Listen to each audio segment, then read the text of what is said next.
The only homegrown morning team is on NBC 10 News today.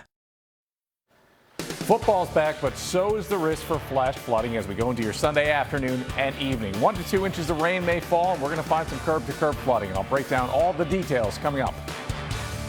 And the Birds are back at it in Baltimore. Count on NBC 10 for all things Eagles as the team hits the field for the first time this preseason.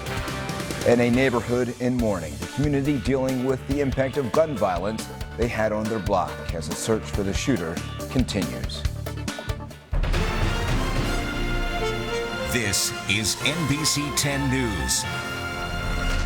We're following two top stories tonight. The Eagles preseason game begins in Baltimore while we are under a first alert back here at home for the chance of flooding from rain later this weekend. Good evening and thank you for joining us for NBC 10 News at 6. I'm Johnny Archer. NBC 10 is the official station of the Philadelphia Eagles, and we have team coverage of tonight's big game. NBC Sports Philadelphia's John Clark is with the team as they prepare to face the Ravens in Baltimore, while Miguel Martinez-Valle is out with fans excited to watch the Birds hit the field right here on NBC 10 tonight. But we begin with First Alert meteorologist and the forecast. Well, it is a gorgeous night for everyone soaking up the sun in Cape May as we take a live look down there. There is a chance for rain tomorrow with a risk of flash flooding across our region. First Alert meteorologist Justin Godnick is timing it out in your weather rate verified most accurate forecast. Justin.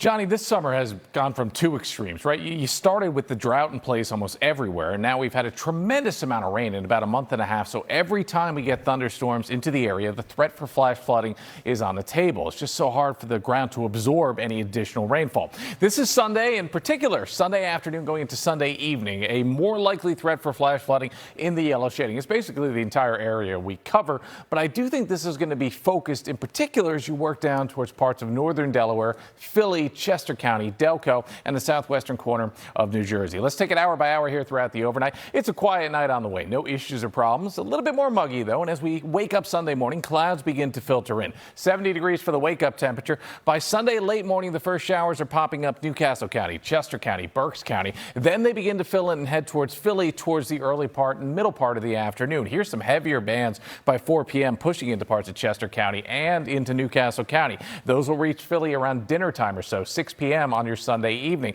The rain continues. Another band sets up as we go into late Sunday evening, about midnight into early Monday morning, about 1:30 a.m. Some of this quite heavy, and there could be some rumbles of thunder associated with that as well. We're going to talk far more about this. We'll go even into farther detail coming up in just a few moments. For now, Johnny, back over to you. All right, Justin, thank you. And thanks for watching NBC 10 News at 6. Eagles preseason kickoff begins now. We'll see you back here after the game.